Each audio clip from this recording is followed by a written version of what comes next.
Hi guys, welcome back to my YouTube channel.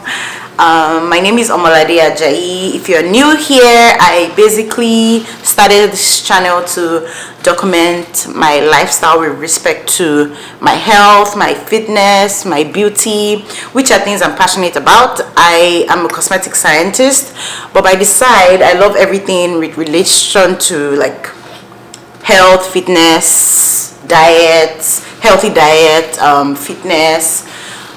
What else? Yeah, so that's basically what I share on this channel, or what I will be sharing, because this is like my first video. So like I said in the intro video, I would be sharing first off my pregnancy story, or like things I documented during my pregnancy. I just had my baby. He's 3 months old, and he's a special guest on today's episode. Baba, say hello. Say hello. So I had him in September. It's December now, and people have asked me to share my birth story. So yeah, I'm going to share it in this video. Why am I sharing my birth story? I want to share my birth story because I feel that growing up, the narrative I had about childbirth was very different from what I experienced. So I want to document this so that someone out there can know that birth is generally very different from person to person. But why are you looking like that? It's very different. Your experience would most likely be different from what your friend has experienced, your mom, your sister, or you know. So I just want to document my own experience. For me, childbirth was like the most empowering experience of my entire life. I'm 26 now, and in my entire life I feel like it was that moment that I felt like the most empowered. And to be honest, it was the best part of pregnancy for me. I hated pregnancy, honestly. I hated it so much, but having him, the D-Day, the childbirth was like the best part of everything. So I just want to share that story. Okay, a little background. So pregnancy is sort of like counted in weeks, not months. So from 37 weeks, they say that your baby is viable. Not that you can't have your baby before then, but I think from 37 weeks, the baby is like good enough to be born. But usually the due date is counted as your 40th week, so 40 weeks. But from 37 weeks, most people have their babies. Also, for a first-time mom, most times you go past your due date. So if your due date is on the 40th week, let's say it's today, most first-time moms don't have their babies that day. They have it after, so like a week after or 2 weeks after. So for me, I had my baby at 38 weeks, which was before my due date. Honestly, I wanted to have him at 36 weeks because I was done. I was done with pregnancy. I was praying earnestly to God, like, God, please, just let this baby come. I'm tired. I'm exhausted. But he didn't come at 36 weeks. He came at 38 weeks and 1 day. So at my 38th week, like the day I was 38 weeks pregnant, I had an appointment with my doctor. And I went to my doctor's office and she checked me. Usually from 36 weeks, they start checking you every week. So this was like my weekly appointment, and when I went in, my doctor did a cervical check, which is something they do to check how dilated you are. All these jargons is not unnecessary. Like if you've had a baby before or you're pregnant, you most likely know all these terms, but if not, it's not so important. So they check how dilated you are, which is like how do I explain it in layman's, how ready, or I don't know how to explain it, your cervix basically, how open is it for the baby to come out, because it has to be 10 centimeters open for your baby to be able to come out easily, right? So they start checking from 36 weeks. So my doctor checked me. Now another thing I need to mention here is the fact that I had a birth plan, and in my birth plan I had stated that I don't want to know how dilated I am. Now that is because pregnancy was really hard for me, and I had like so many moments that I was so anxious. My anxiety was like on the roof. So I was like, if they keep telling me, oh, you are 2 centimeters dilated, you are 5 centimeters dilated, you won't be, oh, it's going to take a long time before you reach 10 centimeters, I think I was going to get more anxious. So I didn't want to know. And I had already told my doctor, it was in my birth plan. So even if she was going to check, I had told her that she shouldn't tell me. So she checked, and I sort of read her countenance, and there was this, oh, okay, see you next week. Like, see you for appointment next week, which was sort of like, this baby is not coming anytime soon, right? I was so sad. I'm like, oh my god, I'm done, please come. And then I went home that day. One of my aunties was supposed to come over to stay with me and help me with the baby. So I had called her when I got home that night, and I'm like, the way my doctor, after checking me, I don't think this baby is coming anytime soon. And she's like, yeah, first time, mom, why are you rushing? I'm like, oh, I'm just tired. I'm tired. So that night, that was around even 12 a.m. in the night, which was the next day. That was when I called her and I told her, don't worry, just book your flights for like later, like maybe a week after my due date, because this baby is not coming anytime soon. So she had booked a flight that night to come over to my place. Also, I had a friend over who was staying with me at that point to help me, and we just went to bed. 4 in the morning, that same day, 4 a.m. in the morning, I started feeling cramps. Now, when you're getting to like your second trimester, you start having Braxton Hicks contractions, which is like practice contractions, like your body practicing to deliver, right? But this one, I was cramping. It wasn't like Braxton Hicks. I'm like, this is different. It was like menstrual cramps. And another thing was, I started feeling like I needed to use the toilet. That was at 4 a.m. in the morning. So I'm like, okay, I went to the toilet to poo, and it felt very weird. I'm like, I know that a lot of ladies say that when they are on their periods, they have this period pooing, I don't know how to explain it, diarrhea or that kind of thing. So that was sort of what I was feeling. And I went to the toilet the first time, around 4 a.m. I pooed and I went back to bed. I'm like, okay, let me go back to bed and sleep. Now, with pregnancy, if you're pregnant, you most likely know that it's very difficult getting in bed and getting it comfortable, especially when you're getting to the end, because of how big the stomach is. So when I got back to bed, it was hard to like actually fall asleep. I'm just like, oh God. By the time you're tossing, within less than 12 minutes after that, I felt it again. I'm like, oh my God, I can't believe I have to stand up again and go to the toilet. So I went to the toilet again, a second time, and I actually pooed again. But it wasn't anything much. It was just like very little poo, and then I was still cramping. I'm like, this is not normal. There's something going on. I'm like, okay, let me try to sleep again. I went back to bed, and then it happened the third time. By this time, I'm like, this is such a short interval. I need to start timing it. Now, I need to mention that I already took birth classes, and one of the things they had mentioned in my birth class was that when you start having any unusual feeling towards the end of your pregnancy, when after your baby is viable, that's like from 37 weeks, you need to start tracking it. You need to track anything you feel. Just track it and tell your doctor at your next appointment, or just, you know, discuss it with your doula or your midwife or whatever. So I decided I was going to start tracking it.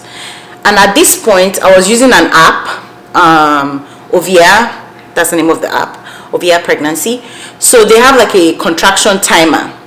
I wasn't sure if this was contractions, but I'm just like, I'm just going to time this because of what I had learned from my birth class. Hey, Papa. Okay, so I decided to start tracking it, and I noticed that it was 12 minutes. Every 12 minutes I was having this cramping, and the cramping was lasting for about I think it was lasting for about 4 or 5 minutes each time, but the intervals were like 12 minutes. And I'm like, this is seeming like something is going on. But it kept happening, and I kept going to the toilet. I went to the toilet like almost 5 times that night until like 7 a.m. And then my friend who was with me woke up around 7 to prepare for work, and she went into the bathroom, she took a shower, and she came out, and I'm like, I think I'm in labor. And she's like, how can you be in labor? Like, you don't seem like someone that is in labor. Which is also because for her, the perspective she had about labor is when you're in labor, the lady is just crying. right? She's like, how are you in labor and you're not in, like, you're not, I don't know how to explain it. I'm like, I think I'm in labor because I'm tracking it and it's consistent, and from what I've learned, when you're in labor, it's usually consistent. So I was like, okay, let me call my doula. So I called my doula around 7 a.m. and she's like, how many minutes apart? At this point, it had even become closer. It was not every 8 minutes. It wasn't every 12 minutes anymore. So I told her it was every 8 minutes, and she's like, yeah, you're in labor. And she's like, usually some women are in this initial stage of labor. Baba, do you want to go to your daddy? Because labor is in 3 stages. So there's the initial stage. Are you hungry? I think my baby is hungry, guys. I need to give him to his daddy. I'll be back.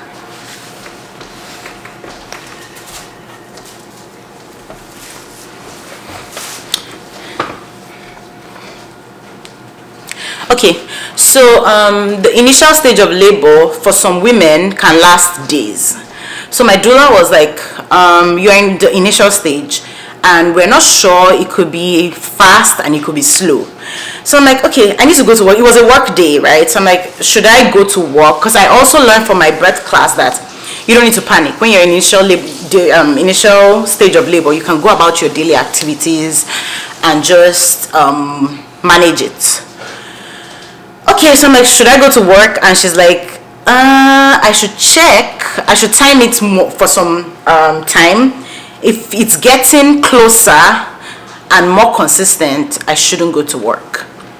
And then if the consistency, if it gets to every 5 minutes, I should go to the hospital. I'm like, because I don't have a car and I live relatively far from the hospital. So she was like, when I get to 5 minutes, because usually they tell people when you get to every 3 minutes or 4 minutes, go to the hospital. But for me, based on my circumstances and the fact that I will have to use an Uber, she was like, when it's every 5 minutes, I should go to the hospital. So I'm like, okay, I'll just go about my daily activities until it's every 5 minutes. So I called my boss and I'm like, I think I'm in labor and it's not so bad. The cramping is not so bad. I can actually come to work. But she was like, I shouldn't try it. I should just stay at home. So I'm like, okay, I'll stay at home. And then I had breakfast, because another thing I had learned from my birth class is that some women go into labor so fast, it's so fast that you don't even have time to eat, and then you get exhausted when you need to actually now push and deliver your baby. So I'm like, I need to prepare. Should I take a shower? Should I eat? So I tried to eat. I made a smoothie, a green smoothie, and I drank that. And then I also took a shower. Now, while I was taking a shower, I couldn't time my contractions, right? Because I'm taking a shower. So I came out of the shower and I'm like, okay, let me continue timing the contractions, and I realized it was already 5 minutes. It's such a short, it was less than 1 hour and it was already every 5 minutes. I'm like, okay. So I told my friend, I'm like, I think I need to go to the hospital. She's like, okay. I had already packed my diaper bag. I packed my hospital bag at 37 weeks. So I already packed it. We had everything ready. And we're like, okay, let's just book an Uber. And I was like, okay, I need to eat something more than just a smoothie. So I tried to eat, I had a meal prepped for the week. So I tried to eat the food I made, and I couldn't eat it. I just felt, I don't know if it's the anxiety or the fact that I was about to have a baby, or I don't know why, I just couldn't eat it. I'm like, I'll just leave it. I'll just keep drinking my smoothie. So I made another bottle of smoothie to take with me to the hospital. And then I packed that with me, and we called an Uber and we went to the hospital. At this point, when we were leaving the house to go to the hospital, it was now every 3 minutes. That's how fast it went. So from 7 to 9, at 7 it was every 8 minutes, 7 a.m. in the morning. And by 9 a.m. it was now every 3 minutes. And I'm like the cramping was now every 3 minutes, which is like the contractions. So we went to the hospital, and I don't know if the Uber driver noticed I was in labor or anything, but Baba did not know what was going on. We just sat at the back and we're like, I kept tracking it. Whenever I'm having the contractions, I just breathe through it, and we went to the hospital. When we got to the hospital, they asked me, another thing is, I was scared because I had heard stories that when you get to the hospital, if it's not yet time, they will send you back home. And I'm like, I don't have money to be wasting on Uber.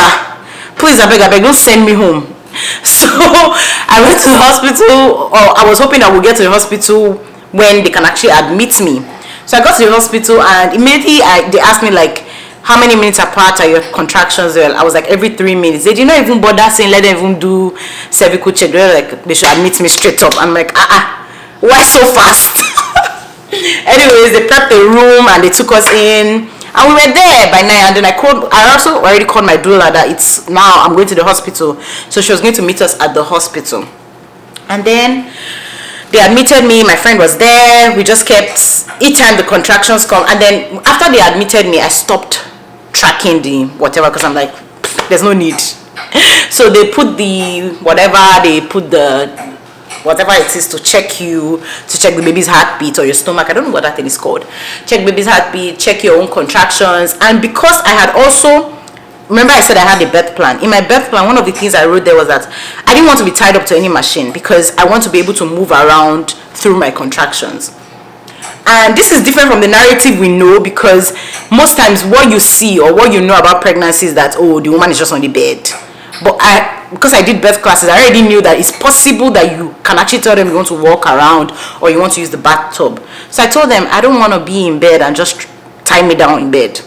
So no, I didn't want to be tied up to any machine. I didn't want to be tied up to any drip or anything. What do they call that thing? Saline water.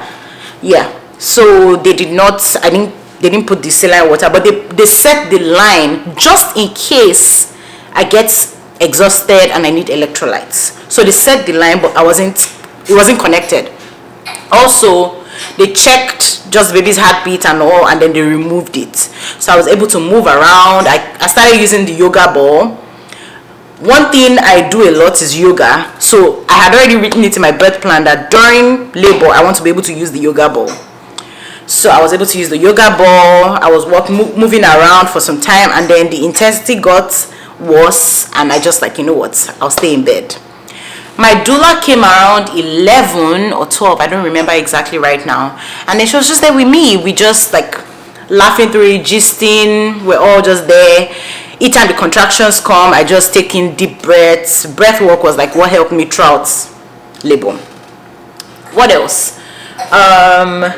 I think that was around 1 or so, my water broke. I think, yeah, my water broke. Also different from the narrative I knew, because from growing up, when you watch movies, the way a woman goes into labor is that water breaks and all the gymnastics starts and she's screaming and all. That did not happen in my own case. Then my water broke around 1, and then immediately my water broke, I vomited, and then the cramping became worse. The pain became worse, and at that point I'm just like, I know that I cannot do this alone anymore. So I had prepared, there's this app I was using during pregnancy called the Christian Hypnobirthing app. I had prepared myself that when labor gets worse, I'm just going to use that.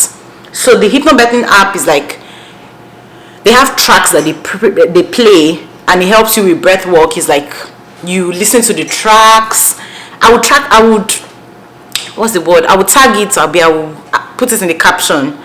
So the Christian Hypnobirthing, they just play the tracks, sort of like motivating you, positive affirmations, prayers while you're in labor. So each time when my water broke and the intensity got worse, I started playing the prayers. So it was like Bible scriptures, prayers. So it just kept playing and everything, and I just kept using breath work.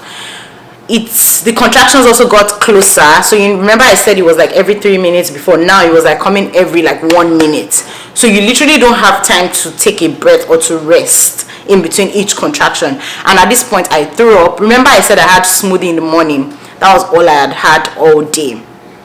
So at this point I told my doula, I'm like, I'm scared that at this rate I will be exhausted by the time it's time to push, and I won't have any energy because I've not eaten anything. So she was like, okay, they should bring bread for me or something for me to eat. And they brought the bread, and immediately they brought the bread into my room. I threw up again. And they were like, they just took it back. So I didn't eat throughout that day. At this point it was getting to like 3. The contractions were getting worse. The pain was also getting worse. I was trying to breathe through it, but it was getting worse.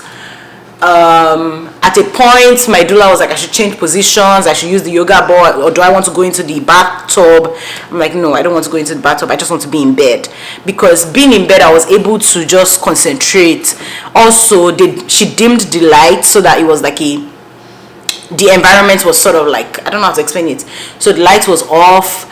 Then I had already told them they restricted like people coming into my room, so very like maybe the doctors once in a while just to check on me, but they limited the amount of people that were coming in. And I need to add it in this part. There was this particular student. So I know like you have medical students coming from time to time, or they shadow their doctors or something like that. My birth plan already said I did not want to know how dilated I am, like cervical checks. I also don't want anybody coming to talk too much into my ears, all that kind of, I just wanted to concentrate and be in my zone, right? That's how this girl kept coming in. Oh, darling, you're this, I'm like, oh my God in heaven, can they just chase this girl out? And then at another point, she came in when I was in intense pain. Madam came in and said, oh, don't worry, you'll soon be, you still have your baby. The last time they checked you, you were, is it 8 centimeters dilated? And my doula looked at her like, is that you do not read the birth plan or what? And she was like, oh my God, I'm sorry, I didn't know you didn't want to know. I'm like, if I slap you. Anyways, she was black also. She's actually Nigerian, so I think she was trying to form familiarity or something with me. I'm like, I don't need the familiarity right now, just get yourself out of here. I didn't say it, but that was what was in my mind. And then when she left, I just told my daughter, please, the next time she tries to come inside, just tell her that I don't want any visitors, or I don't want anyone. And then yeah, so I just continued like that until 5 p.m. Between when my water first broke and 5 p.m., which was the second, at that point I was already at the second stage of labor, which was active labor, and it was more intense, the pain was more, it was coming more, like the contractions were coming more consistently. And then around 5 p.m. my water broke again. So between 12, the first time my water broke, and that 5 p.m.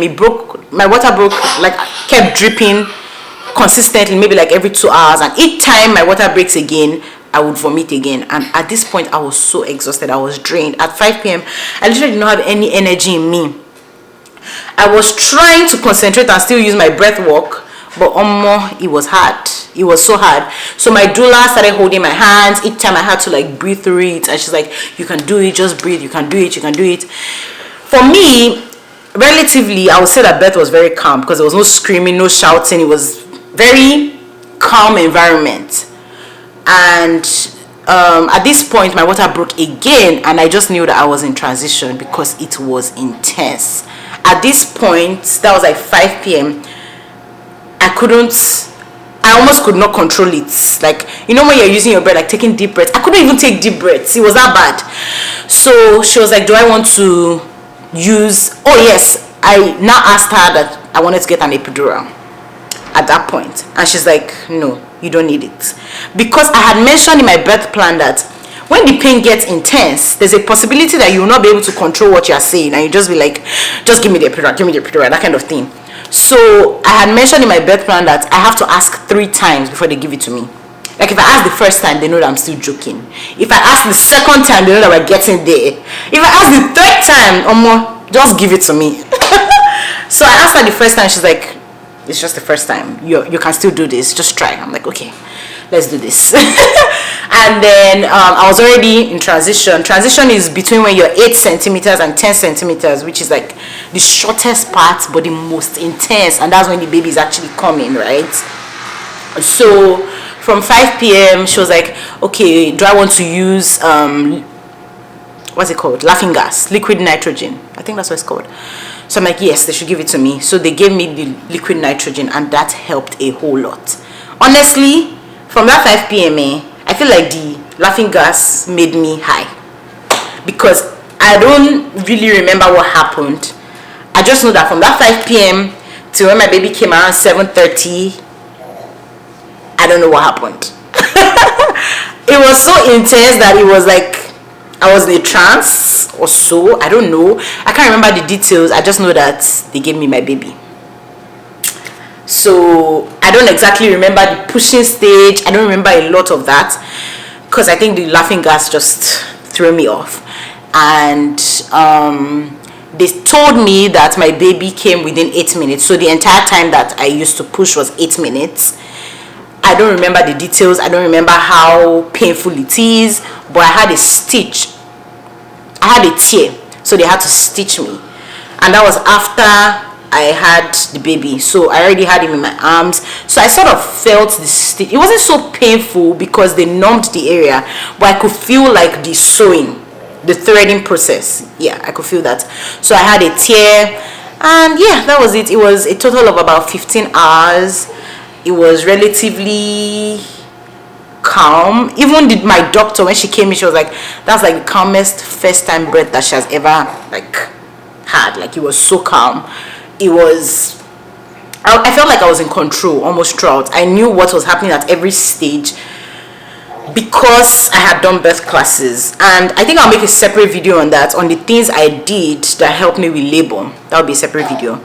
But for me, it was very empowering. I felt like I was in control. I knew what I was doing. Like, the only part the last part that I didn't feel like I knew what was going on was when I started using the liquid nitrogen from like 5 p.m. to 7 p.m. like, or maybe like 6 p.m. like 1 hour of using it. I don't remember the details. I just know that the contractions come, I put the laughing gas. I was also feeling sleepy, so at this point I would sleep a little while I was in labor. So with the laughing gas, I would sleep a little, wake up a little.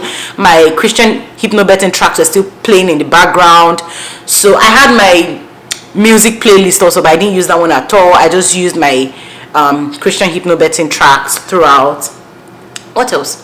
Yeah, and that was it. They gave me my baby. He was healthy, and when they gave me, I'm like, oh my god, he's here. And then I started crying, and I think at that point, what made me cry the most was like, I'm just done. Yes, it is over. Pregnancy is over. Oh my gosh, I can't believe it. They gave me my baby, and we were there for another, like, for monitoring. So we had to do skin to skin for a few hours, I think like 1 hour, 2 hours, and then I fed him, and he actually latched properly. I was so excited because that's another issue a lot of moms have, from like the baby not latching initially, and you have to try for like a few days. But he latched perfectly on the first day. I fed him. What else? We were just there, and they moved us to, because where you deliver is different from the room you're admitted in, to stay till you go home. So we're there for like 2 days, I think. Yeah, and yeah, that was it. And after that, this is another part that most moms don't talk about. After you deliver, the cramping doesn't actually end, because then you have to now deliver the placenta after you deliver the baby. But that wasn't so bad. Aside that, they now start doing this fundal, I think it's fundal pushing or something, I can't remember the name. So they push on your stomach to let all the blood come out, and they do that for like the 2 days you're in the hospital. That's one of like the most painful parts of, I feel like it wasn't more painful than labor. Each time they come and the nurse will like press on your stomach, that was very painful. So they do that like every 3 hours? They shall come into your room consistently to push on your stomach and let blood like come out until you're discharged from the hospital. So yeah, that was my birth story, guys. I honestly liked the experience. It's not something that I would say is like all fun and games. It was actually intense, because it's like 15 hours of intense workouts, that kind of thing. It was intense, but it felt better than every other part of pregnancy for me, honestly. So that's it, guys. If you like this video, you know what to do. Like it. If you've not already subscribed, subscribe. In the next video, I'll try to share some of the things I did to prepare my body for pregnancy. No, not for pregnancy, prepare my body for labor and delivery, and some of the things I did that made it like my own personal birth experience, because I felt like I owned the moment, I owned the experience. Yeah, that's it, guys. Bye, until the next video. Bye.